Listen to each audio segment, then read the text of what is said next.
A journey to spiritual life and growth.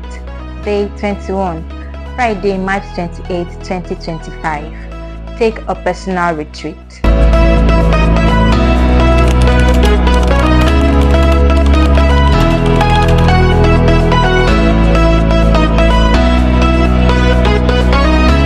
I know you're in active duty, actively involved in your career, vocation, and actively working every day as a student, professional, etc.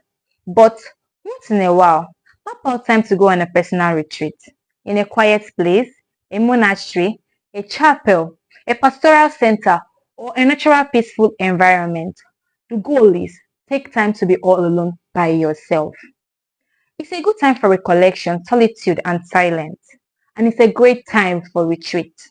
A few hours in place of a full day can suffice if you can't afford a full day. It can be 6 a.m. to noon, or from morning to evening, or depending on your work schedule. Let it be a time to recollect and review your spiritual journey. It is not a time to say many prayers, but rather to be in the presence of God all by yourself in edifying silence. Make a routine for that day and give space for rest. Remember, rest is an essential part of a spiritual life. Don't have stretched hours of prayers and meditation. Find rest. Book a room if you can in a retreat or pastoral center. Make a flexible program that incorporates rest, food or refreshment, study and meditation. Enjoy the serene environment by observing nature and the environment. Take a prayer walk around too. It helps. Divide your schedule into morning, afternoon, and evening sessions, depending on how many hours you have. Intermittently, you sleep or rather you rest. Take your journal with you to pen down any impression you might have. Let's review your Christian journey. 1. What is your prayer life like? How often do you visit the Blessed Sacrament? Do you have major challenges and disturbing hindrances to your spiritual life? Why not bring them before God in prayer? Ask for His counsel, guidance, His light, and His help to direct you on how to overcome. Think about your relationship with people, the good, the bad, and the ugly. Spot the ones that need revision, review, and amendment, and possibly cut off. It's a time to be completely off your social media platform and mobile devices. And do not allow distraction from the world you're trying to live. Keep your phone completely off. I mean switched off. It is a day for Fugamundi, that's flight from the world. Forget every external distraction from the world. Any worry and crisis you might be experiencing, you can as well bring it in the time of meditation. Let your concentration be on God, and you will hold strength channel to seeking God. You can take a spiritual book along with you. Let's assume you have scheduled a full day for the retreat. Then first, you have to begin the preparations from the previous day. You should have about 7 hours night rest to ensure that you are well rested. I hammer on the fact of rest. Wake up early, say at 15 a.m., say your morning prayer by your bed, shower and prepare for Mass. Begin that beautiful day with the Mass. Stay in personal adoration in thanksgiving before the Blessed Sacrament for maybe about 20 to 30 minutes. Be in a state of grace or go for confession if need be. Then, you can go for your breakfast and begin your program by 8 a.m. You can use a natural serene environment, somewhere nature-like and peaceful, or the chapel if you like.